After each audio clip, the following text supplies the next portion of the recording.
What's up, y'all? As some of you may or may not know, I am a IT guy. I sit at a computer all day, fixing people's computers all around the country, urging myself not to eat a bunch of nonsense and thus gain a bunch of weight, which I already have. Carrie, on the other hand, is a second grade school teacher. We work the same amount of hours a day. We travel the same distance, but when I get home, I have like 1,300 and something steps, and she has like 10,000. And so I thought it would be fun to show you all what a regular person with an ass job has to do at the end of an 8-hour shift to catch up with the steps that a second grade teacher puts in an 8-hour shift. So keep in mind, when after work tonight, when I'm doing what I need to do to get to the same amount of steps as her, she would have been sitting on the bed or the couch or just chilling with the dogs. So she's not banking any additional steps, more that I'm in a deficit as I'm trying to catch up. So we thought it would be fun to show people what it takes to catch up with a second grade school teacher in daily steps. And to make it fair, we both do have Garmin's. We've had them for years. I used to run all the time, do OCR events, but due to injuries, I've fallen out of it and trying to get back into it. So here we go. Let's find out what I have to do at the end of an 8-hour shift to match Carrie. Right now, it's morning time before I start my day, and I'll talk to you tonight.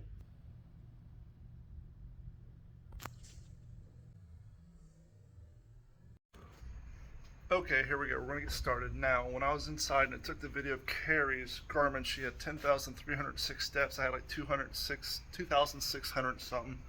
After I got dressed, did all my laps, all the things I have to do to get ready, clothes, all that. Right now I have 2,997. So I'm already catching up a little bit.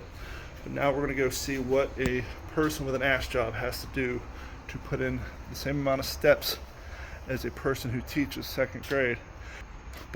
So I'm going to try to put in a good 11,000, get the 11,000. So I need a shit ton of steps. Josh pointed out that, it would probably be easier to walk because you're walking the same distance, smaller stride, thus you'll get more steps opposed to running. But I made the argument, yes, but if I walk those to get the steps, I'm going to be walking forever. So the key is I'm going to run and see if it's feasible to catch up by running. And if not, I'm going to have to change my daily routine so that I can catch up. But let's try this for the first time and see. And I forgot that I'm recording for TikTok and YouTube Shorts. So now we got to rotate the camera. And so now halfway through. Right, so here we are. We're going to get caught up. So let's get started. I'm going to put my phone away so I can run the music, but I'll pull it out and check in with you guys every once in a while. Okay, so I'm a little over 1.5 miles into it, and the downside is, maybe it's a good thing I haven't decided. My Garmin does not show me my steps when I'm in active running mode on my watch. So it's too busy showing me pace, distance, heart rate, calories burned, how many miles I've ran, splits, lap times, etc. So I have no idea how many steps I have put in the 1.5 miles that I ran. So I think what I'm going to do, go ahead and run another 1.5 miles, complete a 5K. I will stop exactly where I'm at when I get to 3.2 miles, do the full 5K in, turn off my watch, see how many steps I have in, get an idea how many more steps I need to put in. And somebody just got pulled over. I'm like seeing flashing lights. I'm like, that's not me, I don't have my blinking mode on.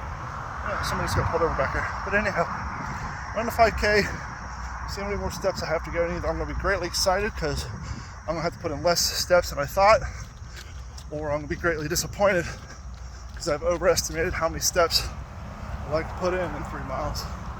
And so, got a little under 1.5 miles to go, and then we'll stop it and we'll see where we're at.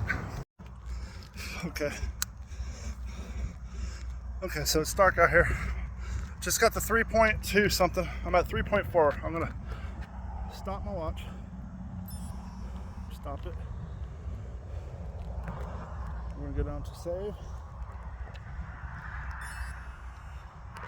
Okay, so I have no idea how many steps I have in right now. Even if I'm at 11,000 right now, which I know I'm not, I'm still about a mile, 3/4 of a mile from my house. So the potential for getting a lot more miles in. Okay, I don't know if you can see this or not. Hold on, let me switch the camera off. 9,392. So I just gotta get like in 1,100 more steps, and like I said, I'm about 3/4 of a mile away home. So I think what I'm gonna do is I'm backtracking a little bit. I'm gonna start up and watch again. I'm probably gonna run down to the end of the street here to the main intersection and back towards my house. And that'll probably be about 1.5 miles-ish, and that should definitely put me over where I need to be. Okay, so I was a lot closer to my house than I thought. I was only 1 mile from my house. Actually, I hit 1 mile. I'm still walking. Broke my head and turned it off. Okay, so we're gonna hit done.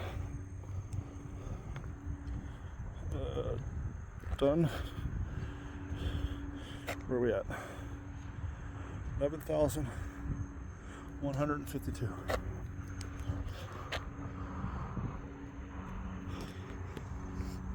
So it is safe to say that in order to catch up with Carrie, I had to put in about 3 3/4 miles. I put in 4.2 miles plus the step I'm walking now. I've beaten her by 1,100 something. Actually, less than that, about 930 steps. But by the time I get in the house and all that, it'll be about 1,000 ever. So, day one, what I have to do to match the second grade teacher in my steps for the day, being someone who sits on his ass behind a computer all day, run 4 miles.